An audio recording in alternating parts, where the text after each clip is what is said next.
آنے میں وقت گزار رہے ہیں، یہاں زیادہ تر ہمارا وقت بیکار گزر جاتا ہے، ضائع ہو جاتا ہے۔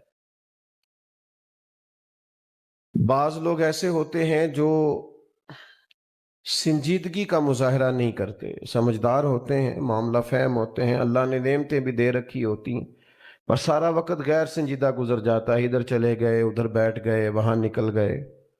نقصان یہ ہوتا ہے کہ آنکھیں اس وقت کھلتی ہیں جب آنکھیں بند کرنے کا ٹائم آ جاتا ہے، اس وقت فائدہ کوئی نہیں ہوتا۔ تو اگر تھوڑا سا اپنے اوپر تھوڑی سی توجہ کی جائے، اپنے آپ کو تھوڑا ٹائم دیا جائے اور اپنے اوپر تھوڑی جمع تقسیم کی جائے، تو اندازہ ہوگا کہ بہت سارے اپنے تو ہمارے ہاتھوں سے نکل کے چلے گئے۔ تو ایسا تو نہیں ہے کہ بس انہوں نے جانا تھا تو ہم نے نہیں جانا، یہ ایک ترتیب ہے، اور ترتیب سے سب اپنے اپنے وقت پر رخصت ہو جائیں گے۔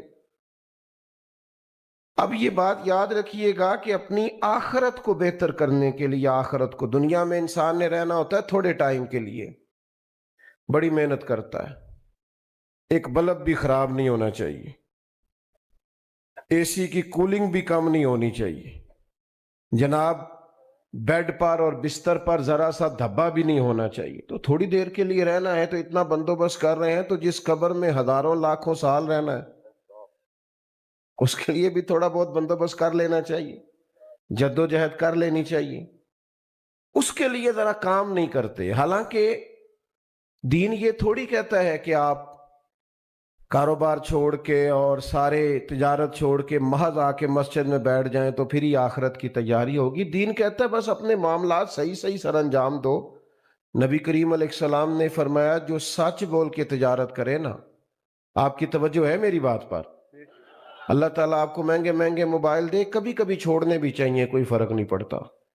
یہ 20-25 سال پہلے نہیں ہوتے تھے، سارے کام ہی ہوتے تھے اللہ کے فضل سے، کوئی کام رکتا نہیں تھا، ساری دنیا چلتی تھی۔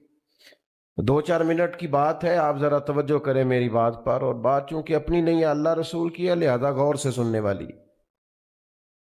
اس بات کو اچھی طرح سمجھیے گا اور غور کیجئے گا کہ اسلام یہ کہتا ہے کہ آپ اپنے کام ہی دیانتداری سے کریں، آپ تجارت ہی کریں، کاروبار ہی کریں، لیکن نبی کریم علیہ السلام نے فرمایا جو سچ بول کے تجارت کرے گا نا، کر دکانداری رہا ہے، کر تجارت ہی رہا ہے، فرمایا اگر سچ بول کے تجارت کرے گا تو اللہ قیامت کے دن نبیوں کے ساتھ جگہ عطا فرمائے۔ حضرت معروف کرخی رحمت اللہ تعالیٰ علیہ کے پاس لوگ آ گئے بغداد شریف کے جمع ہو کے، نے کہا حضرت بارش نہیں ہوتی، قحط پڑ گیا، آپ دعا کر دیں۔ تو حضرت معروف کرخی رحمت اللہ علیہ فرمانے لگے یہ جو میری خانقاہ کے، مدرسے کے، مسجد کے باہر کریانے والا نہیں، اس سے دعا کراؤ بارش ہو جائے گی۔ تو وہ سارے جانتے تو ہوتے ہیں محلے میں کریانے والا گاؤں میں کون ہے، وہ تو بھئی ہمارا کلاس فیلو ہے، کسی کا کزن ہے، کسی کا کچھ لگتا ہے، یہ دعا کرے گا تو بارش ہوگی۔ حضرت نے فرمایا تمہیں کہا نا دعا کراؤ بارش ہو جائے گی۔ لوگ اس کے پاس گئے تو وہ کہنے لگا یار میں تو سادہ سا آدمی ہوں، شیخ سے دعا کراؤ، کہنے لگے انہوں نے بھیجا ہے۔ اس نے ہاتھ اٹھا دیے، کہنے لگا اے اللہ تیرے بندے آئے ہیں اور کہتے ہیں تیرے بندے نے بھیجا ہے، تو کریم ہے اپنے بندوں پہ بارش برسا دے۔ کہتے ہیں ابھی دعا مکمل نہیں ہوئی تھی کہ بارش آ گئی۔ تو وہ جو کچھ صاحب دل لوگ تھے وہ واپس حضرت معروف کرخی کی بارگاہ میں گئے، عرض گزار ہوئے حضور یہ کوئی رات کو الگ سے آ کے تہجد پڑھتا ہے، کوئی خانقاہ میں کوئی الگ سے وظائف کرتا ہے، کیا مثلاً یہ کرتا ہے کہ اس کی دعا میں اتنی قبولیت؟ تو آپ فرمانے لگے کچھ بھی نہیں کرتا، 5 نمازیں پڑھتا ہے، اتنا ہی کرتا ہے جتنا تم کرتے ہو۔ تو کہ حضور پھر اتنی قبولیت کے ہاتھ اٹھائے اور فوراً بارش آ گئی؟ آپ فرمانے لگے بات صرف اتنی ہے کہ 35 سال ہو گئے میرے مدرسے کے باہر دکان کرتا ہے، میں نے جب بھی دیکھا ہے سودا پورا تولتا ہے، گاہکوں کے ساتھ سچ بولتا ہے، ملاوٹ والی چیز نہیں بیچتا۔ تو جو 35 سال اپنے رب کی مانے نا، وہ جب ہاتھ اٹھا لے تو اللہ بھی اس کی مانتا ہے۔ تو بھئی اپنے ہی کام تھوڑے درست کر لیے جائیں۔ یاد رکھیے گا ہم جو سرمایہ چھوڑ کے جائیں گے وہ بچے کھائیں گے، لیکن حساب ہم دیں گے۔ بچے نہیں دیں گے، انہوں نے غلط کمایا نہیں نا، وہ تو ہم نے کمایا۔ اس لیے میاں صاحب نے کہا کہ او جنا لی تو پاپ کمائے وہ کتھے نہیں تیرے کر دے، بلا ان کو، اب حساب کا وقت آ گیا۔ تو محتاط وقت گزاریں، اپنے آپ پر تھوڑا غور کریں، غیر سنجیدگی سے نکل آئیں۔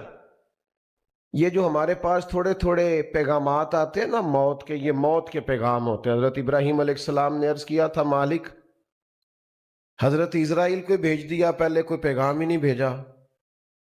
تو اللہ کریم نے فرمایا جب آپ کے صحت مند وجود میں پہلا درد ہوا تھا تو موت کا پہلا پیغام تو آیا تھا، اور جب کالے سیاہ بالوں میں پہلا سفید بال آیا تھا تو پیغام تو بھیجا تھا۔ تو پیغام تو روز آتے رہے، یہ بالکل بریک لگ گئی اور ہم بچ گئے تو یہ پیغام تو ہے کہ مہلت مل گئی۔ یہ بالکل جب آپ نے سمجھا کہ یار اگر آج 2 منٹ کی لیٹ ہو جاتی تو معاملہ خراب تھا، تو بھائی پیغام تو آیا تھا، بچ گئے۔ رزلٹ نہیں نکالتے، کوئی فائدہ نہیں اٹھاتے، وہی آنا جانا ہے، وہی خوش گپیاں ہیں، وہی موج مستیاں ہیں۔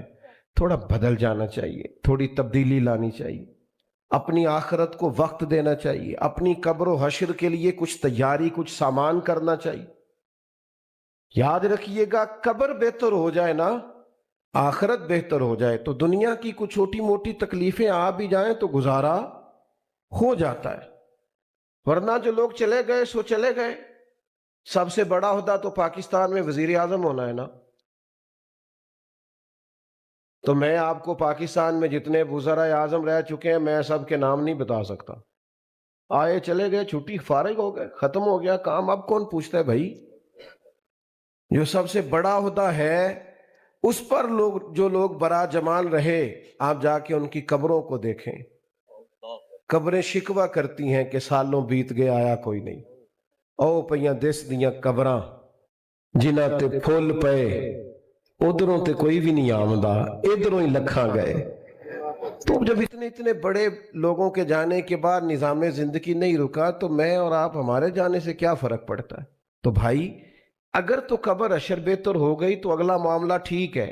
بخاری شریف میں ایک حدیث ہے، نبی کریم علیہ السلام کی عالی مرتبت بارگاہ میں خاتون حاضر ہوئی اور عرض گزار ہوئی، یا رسول اللہ صلی اللہ علیہ وسلم مجھے مرگی کا مرض ہے، میرے لیے دعا کر دیں، اللہ شفا دے۔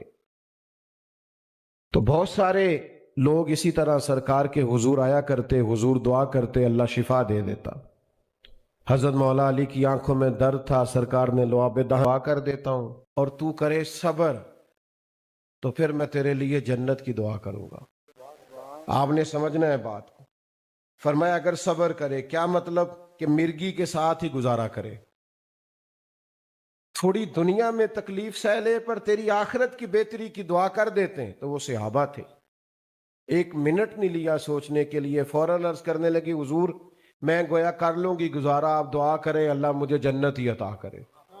یہاں کا گزارا ہو سکتا ہے، تھوڑی بہت تکلیف، تھوڑا بہت درد، تھوڑی بہت آزمائش، لیکن قبر حشر کا معاملہ خطرناک ہو تو گزارا ہو سکتا، وہاں کی مشکلات حل ہونی چاہیے۔ حضور میں صبر کر لوں گی گزارا ہو جائے۔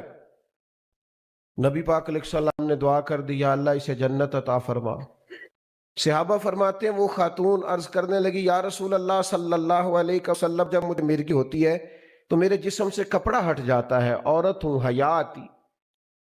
تو سرکار نے دعا کر دی، جتنی مرضی بھی تکلیف ہوتی تھی کپڑے جسم سے جڑے رہتے تھے۔ وہ حضرت عثمان غنی کے زمانے تک حیات رہیں۔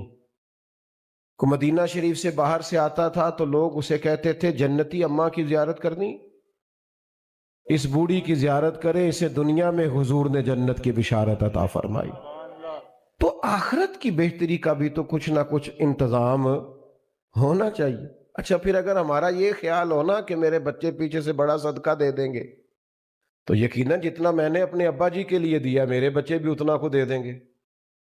وہ میرے لیے بڑی دعائیں کرائیں گے تو جتنی میں اپنے والد صاحب کے لیے کرتا کراتا ہوں اتنی کو وہ بھی کرا دیں گے، جتنا میں سال ثواب کرتا ہوں اتنا کو وہ بھی کرا دیں گے۔ یہ تو ہمیں خود پر قیاس کر لینا چاہیے، کچھ نہ کچھ فکر آخرت کا مزاج ہونا چاہیے۔ میں آپ کی خدمت میں عرض کروں، ہم نے نہ خود سے ہی طے کر لیا کہ ہم بالکل ٹھیک ہیں، شکر ہے جی اللہ دا کدی کسی نے تکلیف نہیں دیتی، شکر ہے جی فلانی تھا تو میرا نام پہنچ بھئی، یہ تو آپ نے خود طے کر لیا ہے، یہ تو آپ اپنے آپ سے کہہ رہے ہیں، یہ تو فیصلے قیامت میں ہوں گے کہ جیتا کون اور ہارا کون، یہ تو قیامت کا فیصلہ ہے، یہ تو آپ کو قیامت کے دن پتا چلے۔ بعض اوقات بعض نیکیاں ہم نے کی بھی ہوتی ہیں لیکن وہ کر کے بتا دیتے ہیں، کر کے جتلا دیتے ہیں، وہ نیکی نیکی رہتی نہیں، وہ تو حساب یہیں پہ برابر ہو گیا۔ اور پھر بعض نیکیاں ایسی ہیں جن کا وہ سٹیٹس اور معیار نہیں ہوتا کہ عند اللہ پیش کی جا سکیں، قیمتی چیزیں ہوتی ہیں نا ہمارے پاس، تو ہم کسی کو دکھاتے نہیں۔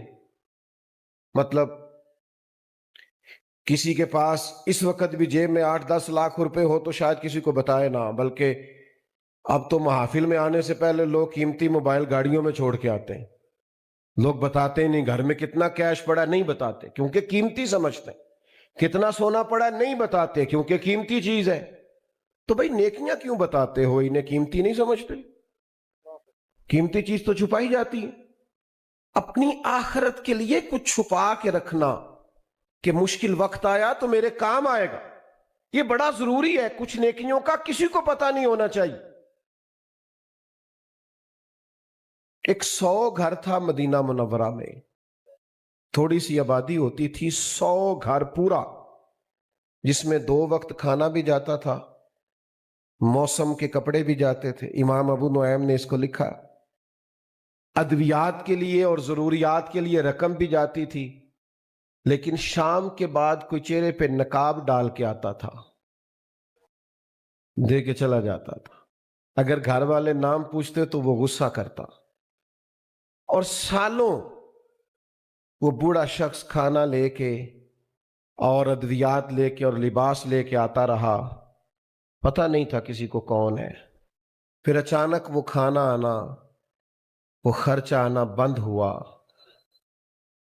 لوگ غریب ایک دوسرے سے پوچھنے لگے تیرے گھر کب سے نہیں آیا، تیرے گھر کب سے نہیں آیا؟ تو لوگوں نے تاریخیں ملانا شروع کی تو پتہ چلا 18 محرم کے بعد یہ سب کے گھروں میں 100 گھروں میں کھانا آنا بند ہوا ہے۔